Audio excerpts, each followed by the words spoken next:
So I'm gonna tell you this. There's advantages and disadvantages to both having an attorney and not having an attorney. Here's what they are.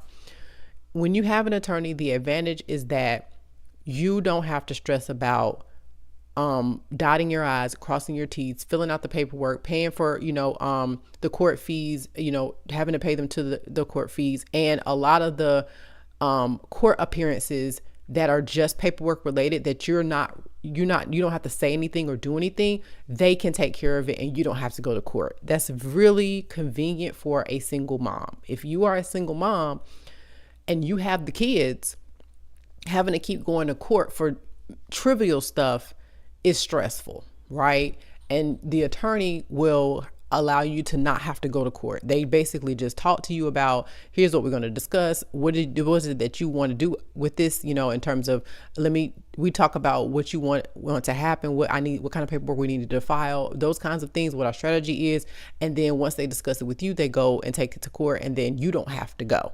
And so that is helpful. And it's also helpful, like when you're talking about, getting your evidence ready, they make sure it's presented in a way that's not,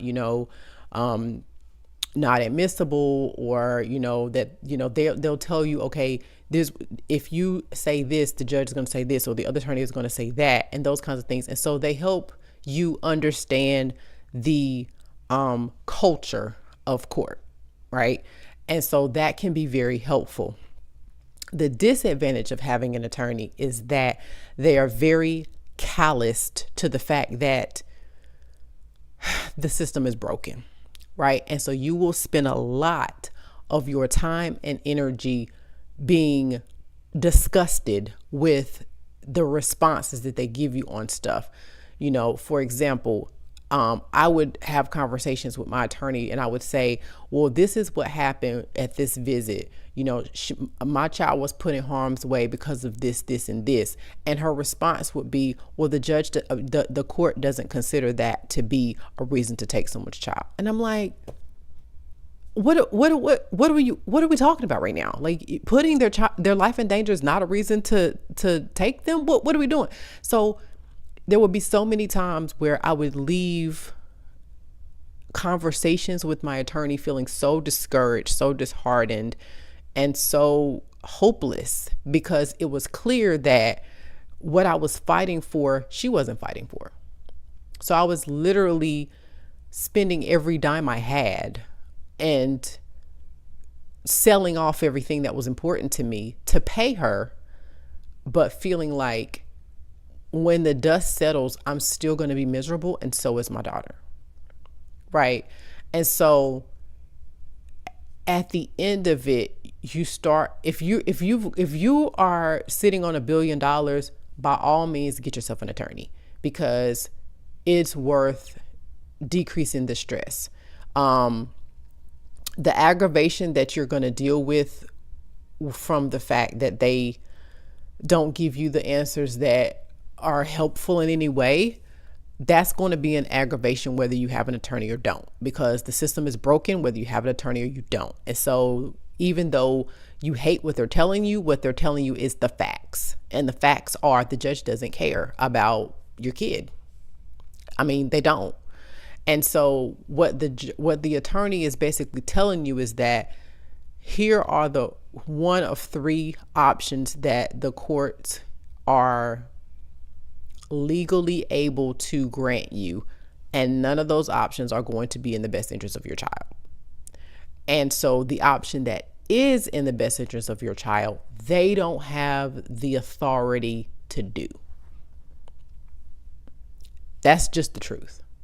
And so when you ask, can I win my case without an attorney? Winning your case means doing what's in the best interest of your child, and the court does not have the jurisdiction to do that. They don't have the power to do that. They don't have the ability to do that. For example, a lot of times you will go and you will research, and they will tell you, here's your three options. Y'all do joint custody, which is some version of 50-50.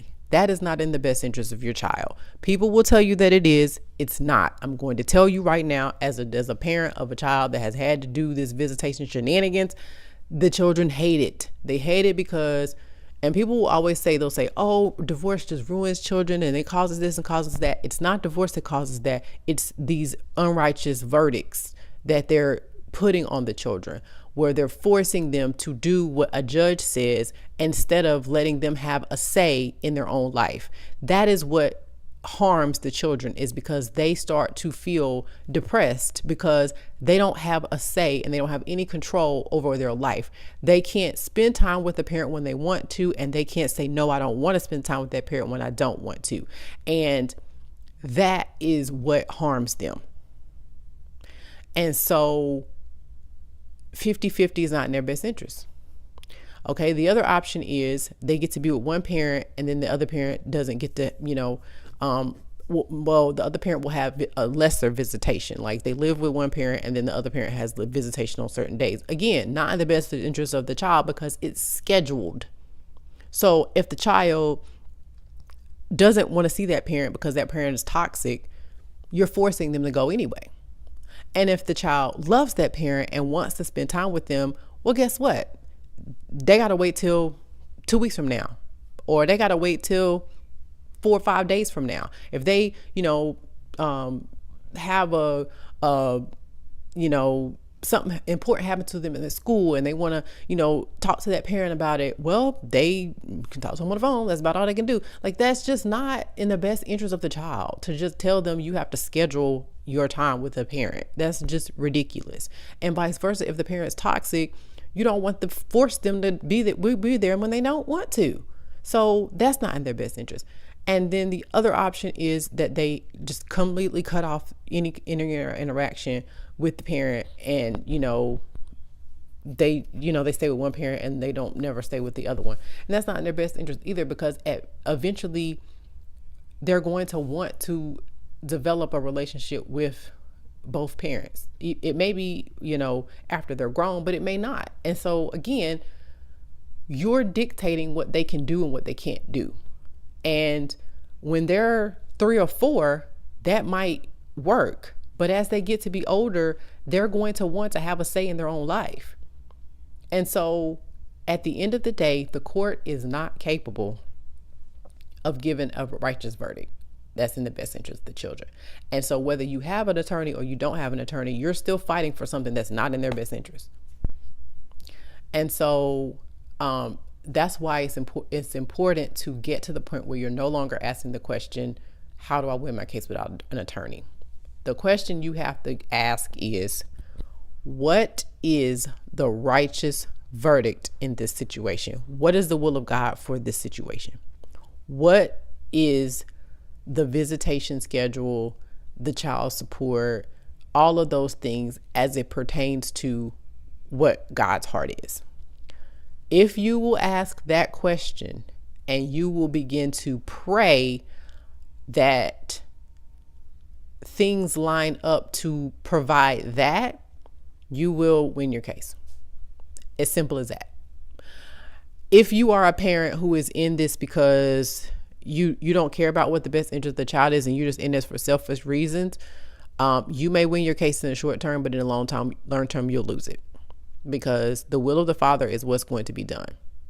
So the sooner you can align yourself with that, the better. And so that is what I found to be the most helpful out of anything in my case, was to say, God, what is your plan and purpose as it pertains to this situation? And then to begin to pray day in, day out, literally pray without ceasing that will. And that is the will that I received. And the courts didn't have anything to do with it. It literally was God one day was like, I'm going to give you the opportunity. I'm going to open the door for you to be able to settle, when we literally had went through 4 years where settlement was not an option at all. I had submitted multiple settlement options and they were declined. They submitted multiple settlement options to me. And I was like, get out of here. I'm not doing that. And it was just, we were not on the same page. We were nowhere near the same page. And settlement seemed like it was just like never going to happen.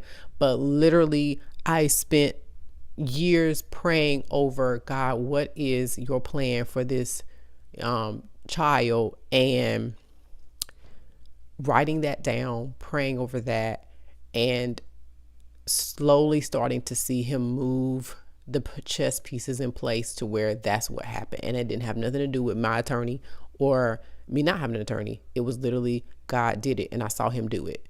And so I would advise you to, if you have the money for an attorney, get one. If you don't, don't. Because when I didn't have an attorney, I will tell you the advantages and disadvantages of being pro se.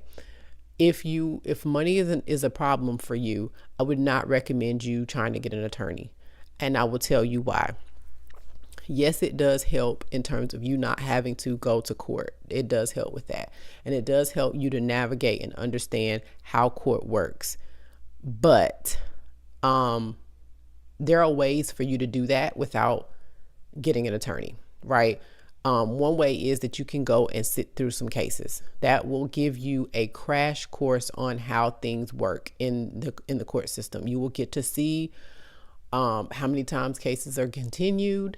You will get to see how little gets accomplished on an entire day of court. It's so small. You will get to see why everything takes years for you to get a decent, to even get anywhere and get a verdict.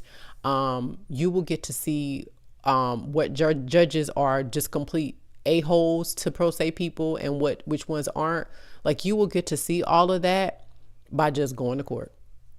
And you'll get to see which evidence the judge allows and which evidence he doesn't allow. Like, you can see all that. Additionally, there are divorce coaches out there that can help you with that. They are not cheap, but they are cheaper than attorneys. I did reach out to several divorce coaches before I started my case, and they were just way out of my reach financially. Like I said, I started out with an attorney, and when I got to the point where I couldn't pay that attorney anymore, I couldn't also pay a divorce coach. Like, if I didn't have enough for an attorney, I didn't have enough for a divorce coach. And actually, the divorce coach actually was more per hour than the attorney. So there's that. So I couldn't afford to do that, but they do have programs that you can buy courses that can help you as well, and they're more cost effective. And so, sorry about that, guys. The video cut off. I am out of space. I've got to delete some videos and record the rest of the video, but I hope you enjoyed the video so far. Stay tuned for part 3 in the next video. In the meantime, God bless you on your journey to freedom.